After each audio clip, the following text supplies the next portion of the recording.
Welcome to World Prism. Please subscribe and hit the bell icon for more breaking updates.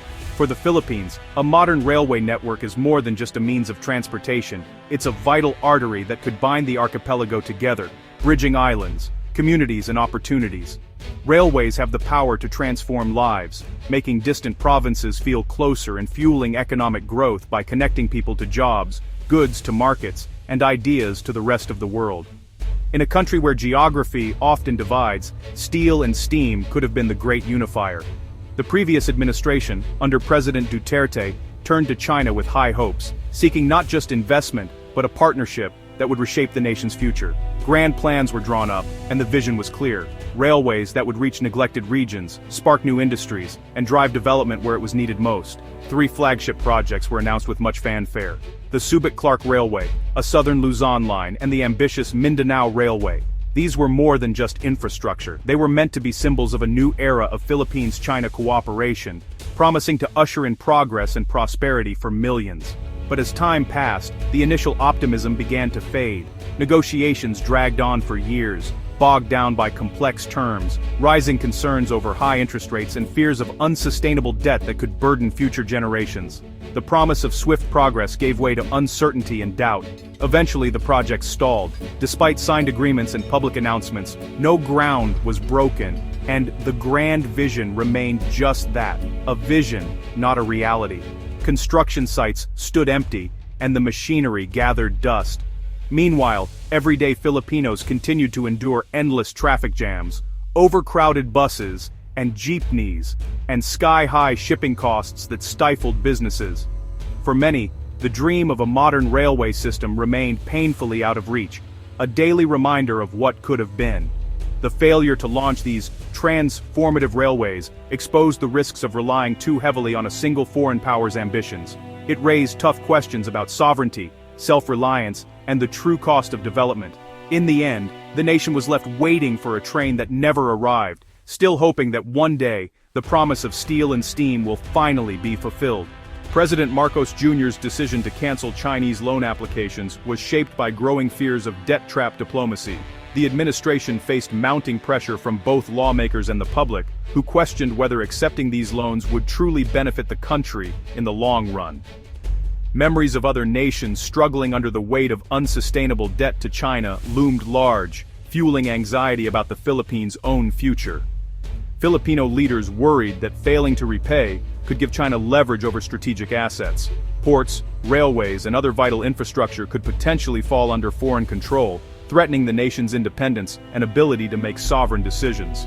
Tensions in the South China Sea made deepening economic ties with Beijing increasingly untenable. Ongoing disputes over territory and maritime rights heightened the sense of vulnerability, as leaders weighed the risks of economic dependence against the backdrop of regional conflict. The railway projects became entangled in questions of sovereignty and national security. What began as an ambitious plan for modernization soon turned into a debate about the true cost of development and whether it was worth compromising the country's autonomy. Security analyst Chester Cabalza summed up the mood: protecting sovereignty outweighed the risks of economic coercion.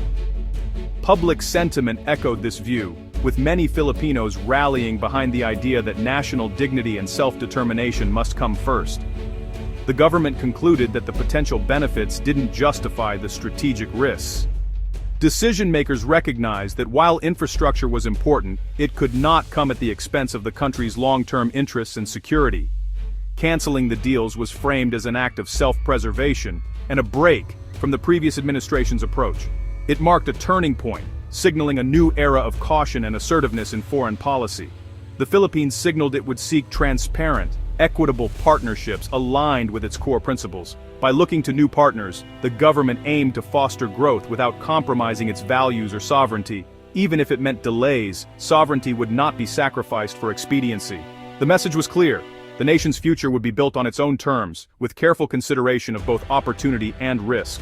With Chinese-backed projects shelved and construction sites left eerily quiet, the Philippines found itself at a crossroads, facing both uncertainty and opportunity. In response, the country turned to its traditional allies, the United States and Japan, seeking renewed partnerships to revive its stalled infrastructure dreams and restore momentum to its development goals.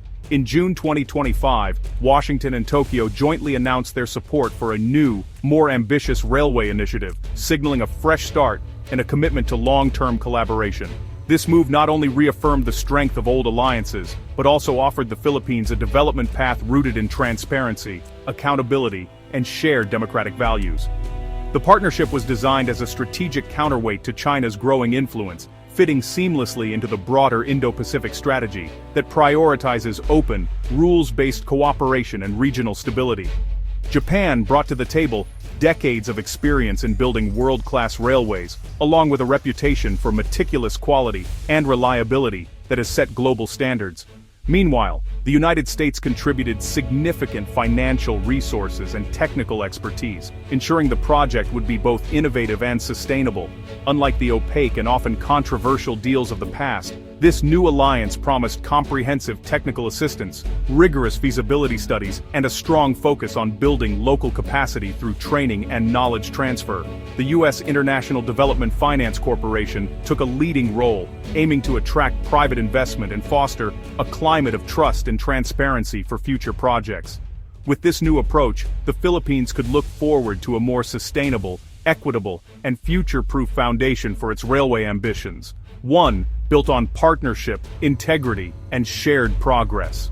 The US and Japan-backed Luzon Economic Corridor is far more ambitious than the cancelled Chinese plans. Its centerpiece, a 212-kilometer railway linking Subic Bay, Clark, Manila, and Batangas, integrating ports, industrial parks, and an international airport. The SCMB Railway aims to slash logistics costs, boost exports, and create thousands of jobs. It also connects key military facilities, enhancing national defense and U.S.-Philippine cooperation.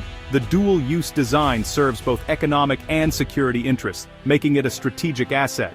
For the U.S., it's about supporting an ally and ensuring regional stability. For the Philippines, it's a holistic approach to development, prosperity and security, side by side. The railway is a symbol of the nation's strategic choice to align with trusted partners. Despite high-level support, the Luzon Economic Corridor faces frustrating delays. Western partners require rigorous studies and transparent processes, slowing progress compared to China's rapid, less stringent approach. Domestic bureaucracy adds further hurdles. Permits, land acquisition, and right-of-way issues are notoriously slow. The project's scale magnifies these challenges, with multiple provinces and local governments involved. Technical and logistical complexities demand expertise and coordination the country is still developing. The combination of slow funding, red tape, and logistical challenges has stalled construction. The public grows impatient as the vision remains stuck on paper. The promise of progress is overshadowed by the reality of delay. For millions of Filipinos, infrastructure delays have a real daily impact. The hope for a modern railway means shorter commutes, better jobs, and lower living costs. Every day of delay is another day lost in traffic, with businesses paying high transport fees and opportunities slipping away. Commuters endure hours on congested roads, while small businesses struggle with logistics. The SCMB railway could transform lives, but its benefits remain out of reach. President Marcos Jr. has promised improvements, but the gap between words and reality is growing. Public impatience is rising as empty fields replace promised tracks. The true test of this project is whether it can finally deliver a better life for ordinary Filipinos. The Philippines railway saga is a lesson in balancing ambition with reality. Pivoting from China to the US and Japan was a stand for sovereignty and transparency, but it brought new challenges. The Luzon Economic Corridor remains a vision, stalled by bureaucracy and complexity. The nation must now turn agreements into action and deliver real progress. This project is a test of the Philippines' ability to execute its development model and fulfill promises to its people.